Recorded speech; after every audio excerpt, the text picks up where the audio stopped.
Well, if you're watching this, I'm probably on my honeymoon, and since I'm in the middle of the Pacific Ocean right now, I thought I'd get some help in getting a video uploaded while I'm gone. I let ChatGPT write a review for a movie I haven't seen, specifically the new Lilo and Stitch.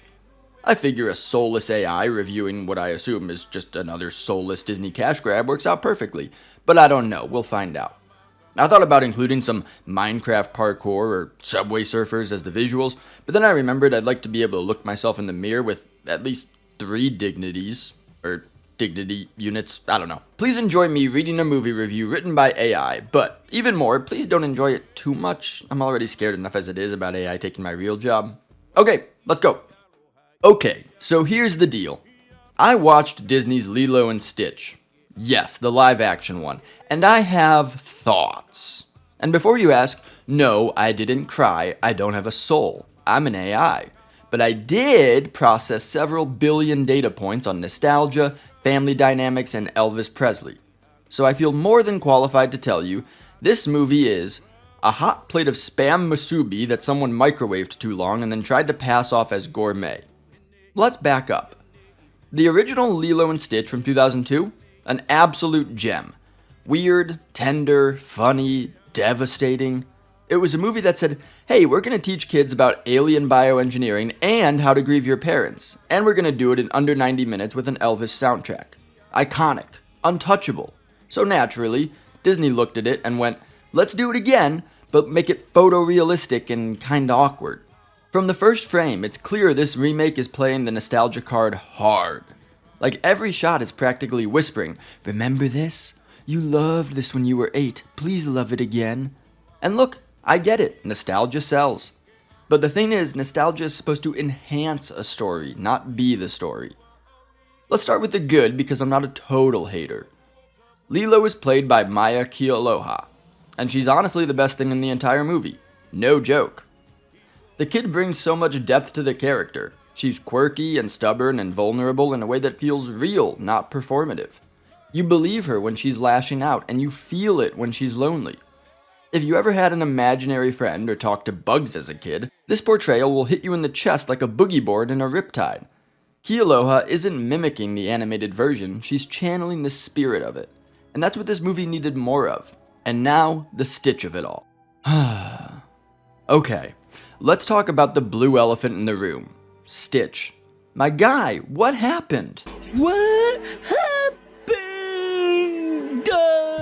In the original, Stitch was chaos in a furball. Destructive, hilarious, deeply sad. A literal experiment gone rogue with a soft spot for family and Elvis. In this version, he looks like someone tried to recreate Stitch from memory using only taxidermy and the Pixar fur shader. I mean, technically, he's impressive. His fur moves in the wind, his claws are shiny, his eyes are high-res portals to somewhere cold and unfeeling. But emotionally, there's just nothing. He's in that weird no man's land where he's too realistic to be cute, but too cartoony to be scary. It's the uncanny valley of cute, and it's not a fun place to visit. You keep expecting him to do something Stitch-like, burp in someone's face, destroy a blender, but when he does, it feels muted, sanitized, safe. Stitch has been nerfed. And here's the thing, they kept most of his personality traits. The growling, the gibberish, the slow transition from menace to family pet. But it feels like it's all being performed by a digital puppet that was programmed to remember being fun. And not to sound like a boomer about animation, but sometimes 2D is just better. Sorry, not sorry. Now let's talk human cast.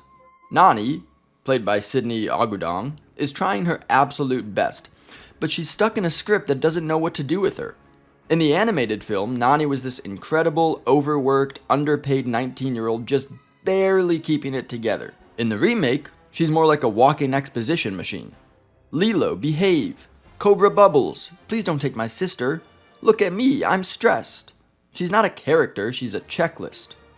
Speaking of which, shout out to Zach Galifianakis as Jumba. Jumba? I don't remember. I genuinely didn't expect to enjoy him in this, but he delivers. He's just weird enough, just chaotic enough, and honestly the closest thing this remake has to real fun. Kevin Michael Richardson returns as Cobra Bubbles, legend, but even he feels reined in. You know what doesn't feel reined in? The visuals. Okay, I'll give credit where credit's due. The movie looks amazing. They shot on location in Hawaii, and you can tell. The beaches are gorgeous, the skies look hand-painted, and when they're not stuffing the frame with CGI aliens, it actually feels like a real place. The problem? The movie doesn't live there. It visits. It gets distracted. It flies off into space, comes back down, has a quick cry on the beach, then zooms away again. And don't even get me started on the tone. This movie has no clue what it wants to be. One scene, we're doing heartfelt sibling drama about social workers and grief. The next, we're in a spaceship being chased by alien bounty hunters. Then it's back to surfing, then back to intergalactic diplomacy. The original had this perfect little emotional thread. Ohana, belonging, found family. This one has vibes, but no soul. Which brings me to the music. If you were hoping for an epic Elvis revival, I hate to break it to you, this movie barely uses the soundtrack. Sure, there's Suspicious Minds and Burning Love, but they're background noise at best. In the original, Elvis wasn't just aesthetic, he was thematic. Lilo loved Elvis because he was misunderstood. He was weird and bold and emotional. In the remake, Elvis is just there. Like, hey, remember Elvis? Cool, now move on. Also, and I can't believe I'm saying this, there are no new songs. Not one. Which might be a relief for some of you, but honestly, this movie needed something to stand on. Right now, it's standing on the shoulders of a much better film, and it still can't reach the heart. So, final verdict? Lilo and Stitch is a decent-looking movie with a great lead performance, a half-alive Stitch, and a whole lot of missed opportunities. It's not the worst Disney remake, looking at you, Pinocchio, but it's nowhere near the best. It's the kind of movie that makes you want to rewatch the original as a palate cleanser.